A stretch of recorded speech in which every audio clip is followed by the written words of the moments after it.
ଅନେକ ଦିନ ତଳର କଥା। ଖରା ଦିନ ହେଇଥାଏ। ଖରା ମଧ୍ୟ ପ୍ରବଳ ଜୋରେ ପଡ଼ୁଥାଏ। ସେଥିରେ ପଶୁ ପକ୍ଷୀ କୀଟ ପତଙ୍ଗ ସମସ୍ତେ ବହୁତ ହଇରାଣ ହେଉଥାନ୍ତି। ଖରା ଯୋଗୁଁ ଖାଦ୍ୟର ମଧ୍ୟ ଅଭାବ ଦେଖାଯାଇଥାଏ। ପିମ୍ପୁଡ଼ିମାନେ ଖାଦ୍ୟ ପାଇଁ ବହୁତ ହଇରାଣ ହେଉଥାନ୍ତି। ସେମାନେ ଚିନ୍ତା କଲେ ଯେ ଏମିତି ଯଦି ସବୁଦିନ ହୁଏ ତାହେଲେ ଆମେ ବଞ୍ଚିବା କେମିତି? ଆମେ ତ ମରିଯିବା। ତେଣୁ ପିମ୍ପୁଡ଼ିମାନେ ଏକ ସଭା ଡାକିଲେ। ଆଉ ସଭାରେ ନିଶ୍ଚୟ କଲେ ଯେ ଚାଲ ଆମେ ଏଥର ଆଖୁ ଚାଷ କରିବା। ପରଦିନ ଠାରୁ ପିମ୍ପୁଡ଼ିମାନେ ମିଳି ଆଖୁ ଚାଷ କରିବାରେ ଲାଗି ପଡ଼ିଲେ।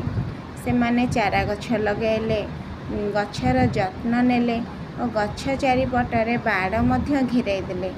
ଗଛକୁ ଜଗିବା ପାଇଁ ଆଖୁ ଗଛ ପାଖରେ ଏକ ପାତି ମାଙ୍କଡ଼କୁ ମଧ୍ୟ ଜଗାଇ ଦେଲେ। ଏମିତି କିଛି ଦିନ ଗଲା ପରେ ଆଖୁ ଗଛ ଧୀରେ ଧୀରେ ବଡ଼ ହୋଇ ଆଖୁ ପାକଳ ହେବାରେ ଲାଗିଲା।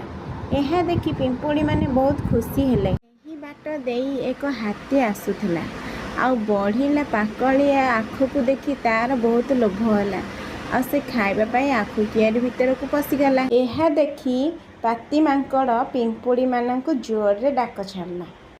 ଆଉ ପିମ୍ପୁଡ଼ିମାନେ ସମସ୍ତେ ପାତି ମାଙ୍କଡ଼ର ଡାକ ଶୁଣି ଏକାଠି ହୋଇ ଧାଇଁ ଆସିଲେ ହାତୀ ସହିତ ଲଢ଼େଇ କରିବା ପାଇଁ। ଆଉ ହାତୀ ସହିତ ଲଢ଼େଇ ମଧ୍ୟ କଲେ। କିଛି ସମୟ ପାଇଁ ହାତୀ ଆଉ ପିମ୍ପୁଡ଼ିମାନଙ୍କର ଘମାଘୋଟ ଯୁଦ୍ଧ ମଧ୍ୟ ଚାଲିଲା।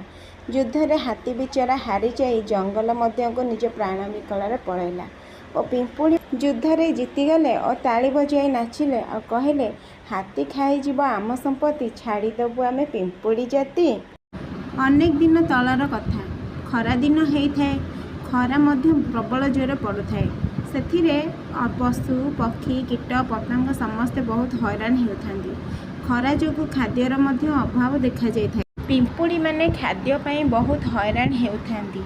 ସେମାନେ ଚିନ୍ତା କଲେ ଯେ ଏମିତି ଯଦି ସବୁଦିନ ହୁଏ ତାହେଲେ ଆମେ ବଞ୍ଚିବା କେମିତି? ଆମେ ତ ମରିଯିବା। ତେଣୁ ପିମ୍ପୁଡ଼ିମାନେ ଏକ ସଭା ଡାକିଲେ ଆଉ ସଭାରେ ନିଶ୍ଚୟ କଲେ ଯେ ଚାଲ ଆମେ ଏଥର ଆଖୁ ଚାଷ କରିବା। ପରଦିନ ଠାରୁ ପିମ୍ପୁଡ଼ିମାନେ ମିଳି ଆଖୁ ଚାଷ କରିବାରେ ଲାଗି ପଡ଼ିଲେ। ସେମାନେ ଚାରା ଗଛ ଲଗାଇଲେ, ଗଛର ଯତ୍ନ ନେଲେ ଓ ଗଛ ଚାରିପଟରେ ବାଡ଼ ମଧ୍ୟ ଘେରାଇ ଦେଲେ। ଗଛକୁ ଜଗିବା ପାଇଁ ଆଖୁ ଗଛ ପାଖରେ ଏକ ପାତି ମାଙ୍କଡ଼କୁ ମଧ୍ୟ ଜଗାଇ ଦେଲେ।